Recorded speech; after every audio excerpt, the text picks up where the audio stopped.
The name's Bond. James Bond. Welcome to Watch Mojo, and today we're counting down our picks for the casting choices that did not go well with fans at first, but ended up being iconic. Make sure you're worthy of it. I will. Number 10, Tom Cruise as Lestat de Lioncourt, Interview with the Vampire. I assume I need no introduction. If you didn't think the star of Risky Business would be a good fit for the Brat Prince, we don't blame you. Neither did Anne Rice, the author of the original novel Interview with a Vampire. But even she went from calling Tom Cruise's casting bizarre to praising his performance as courageous. Listen, Louis. There's life in these old hands still. He prepared for the role by dropping weight, learning to play piano, and reading every installment of Rice's Vampire Chronicles series. Once skeptical of the movie, diehard fans of the book were pleased to see the complex villain come to life with Cruise's chilling portrayal. With how much work the actor put into his role, he won everyone over. Just forget about that mortal coil. You'll become accustomed to things all too quickly. Number 9, Matt Damon as Jason Bourne, The Bourne Identity.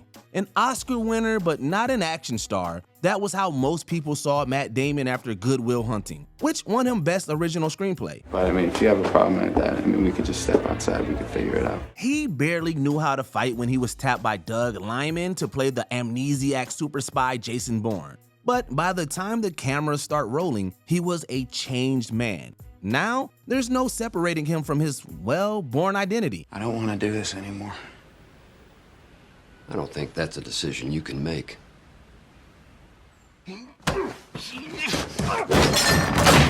Damon naturally gave the tragic action hero an emotional weight, on top of thrilling combat skills. Whether he will return to the franchise is for him to know and for us to find out. But with all the hints he has been dropping, we're definitely looking forward to it. Let me think about it. How will I find you? Number 8, Lady Gaga as Ally, A Star is Born. Coming after Janet Gaynor, Judy Garland, and Barbra Streisand, the Born This Way singer had big shoes to fill. If there's one reason we're supposed to be here is to say something so people want to hear it. Don't you understand what I'm trying to tell you? Yeah, I do. I don't like it, but I understand. This was her first starring role, and viewers were having trouble separating her larger-than-life stage persona from her identity as an actress. Nevertheless, Gaga did what she does best, shock the audience. This time, it was her magical portrayal of musical underdog Ally and her heart-wrenching chemistry with Bradley Cooper.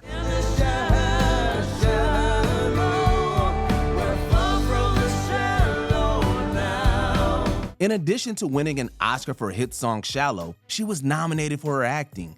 While Streisand maintained that the casting was the wrong idea, she couldn't deny its massive success either. Through Gaga's performance, a movie star was born. Number 7, Hugh Jackman as Wolverine, X-Men. Who the hell do you think you are? You're a mutant. The whole world out there is full of people that hate and fear you, and you're wasting your time trying to protect them? I got better things to do. Standing tall at 6'2", Hugh Jackman's towering physique did not agree with fans of this stocky yet menacing superhero. Some even thought it was a disservice to Wolverine, and both the actor and producer Tom DeSanto were fully aware of this too. This is the stupidest thing I've ever heard. But the real reason Logan got his code name was not because of the animal's height, but for its gluttony. A glutton for death is how Dr. Abraham Cornelius described this test subject. In nailing Wolverine's ferocity, underscored by the burden of a long and hard life, Jackman has proven himself irreplaceable. Now Wolverine's height is more of an inside joke than a hot topic. I know you, bub. Nope, but I know you. Everybody knows me. I'm the Wolverine. Number 6, Renee Zellweger as Bridget Jones, Bridget Jones's Diary. I'm not willing to gamble my whole life on someone who's, well, not quite sure. This casting went from being called the dumbest idea by working title executive to one of the greatest roles of Renee Zellweger's career.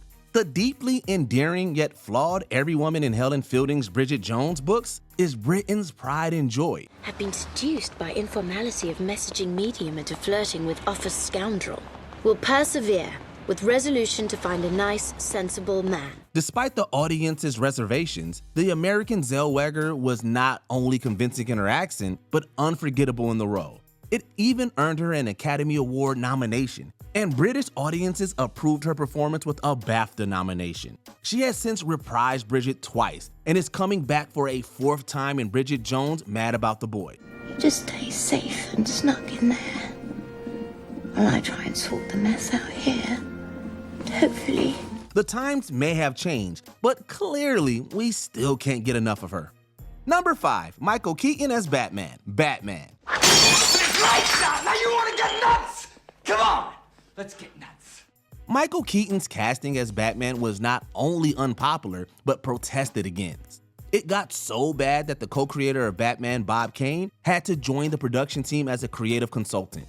Still, fans were far from appeased. After all, no one saw Beetlejuice as the superhero type. It's showtime. It wasn't until they saw his charming, immersed portrayal of the Caped Crusader on screen that the winds changed. The praise Keaton got after the movie was double the backlash he took before. I want you to tell all your friends about me. What are you? I'm Batman. The same thing happened with Robert Pattinson. Edward Cullen can't possibly be Batman, or so it was thought, until he proved the critics wrong. Number 4, Jennifer Lawrence as Katniss Everdeen, The Hunger Games. I volunteer as tribute. I believe we have a volunteer.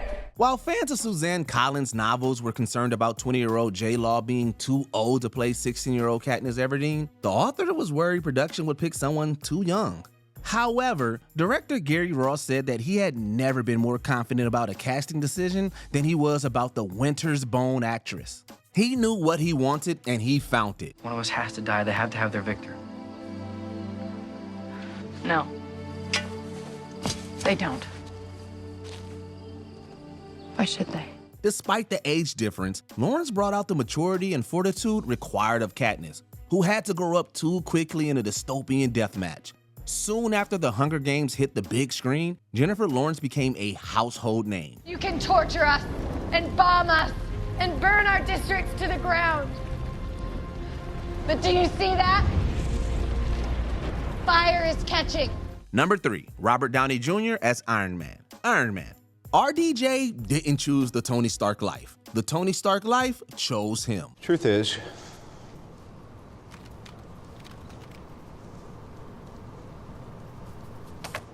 I am Iron Man. We couldn't imagine anyone other than Robert Downey Jr. as Iron Man, even if we tried. The superhero's armor is like his second skin at this point, and nobody's complaining. But they sure did when he was first cast. This is because of the troubled past that gave the actor a bad boy image, even by Stark's standard. I will serve this great nation at the pleasure of myself. There's one thing I've proven, is that you can count on me to pleasure myself. The American Downey faced similar controversy at the time for his casting in the very British role of Sherlock Holmes. You've never complained about my methods before. I'm not complaining. You're not. What do you call this? How am I complaining? But being the genius actor he is, Downey owned both roles like no other. Number 2, Daniel Craig as James Bond, Casino Royale. Vodka martini. Shaken or stirred? Do I look like I give a damn? With Daniel Craig's blonde hair, blue eyes, and smoldering smile, you would think he'd get a green light from fans the moment his casting as the suave 007 was announced. Yet, that's exactly what made them mad. James Bond is written as more dark-haired and rugged. The creators of 2006's Casino Royale wanted an offbeat 21st century Bond, and Craig seemed to fit their bill. Doesn't bother you killing those people? Well, I wouldn't be very good at my job if it did. But hardcore fans, according to a complaint letter template for Sony, were in terrible distress. Nevertheless, Casino Royale was a smash hit at the box office and with audiences, as were the 4 direct sequels. So why do you need me? Every now and then a trigger has to be pulled. Or not pulled.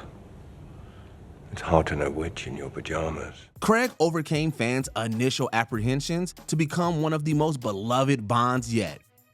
Before we continue, be sure to subscribe to our channel and ring the bell to get notified about our latest videos. You have the option to be notified for occasional videos or all of them. If you're on your phone, make sure you go into your settings and switch on notifications. Number 1. Heath Ledger as the Joker, The Dark Knight. Let's put a smile on that face. And... why so serious? If there's one character that has gone down in the history of cinema as golden, it is Heath Ledger's Joker. Offering a masterclass of acting, the young genius set a standard that remains insurmountable. Yet, when he was cast, he was subject to all sorts of hate imaginable. Director Christopher Nolan knew what he was getting into, though. Introduce a little anarchy. Upset the established order. Once the first teaser of The Dark Knight came out, fans watched in awe as the handsome Brokeback Mountain star transformed into the terrifying Clown Prince of Crime. With his sadly posthumous Academy Award win for a superhero movie no less, Ledger proved himself to be one of the best casting decisions of all time. It's a funny world we live in. Speaking of which, you know how I got these scars? Did any of these casting choices shock you? Let us know in the comments if you changed your mind. And don't forget to like and subscribe for more WatchMojo videos. Run them sheep off again if you don't quiet down. Did you enjoy this video? Check out these other clips from WatchMojo. And be sure to subscribe and ring the bell to be notified about our latest videos.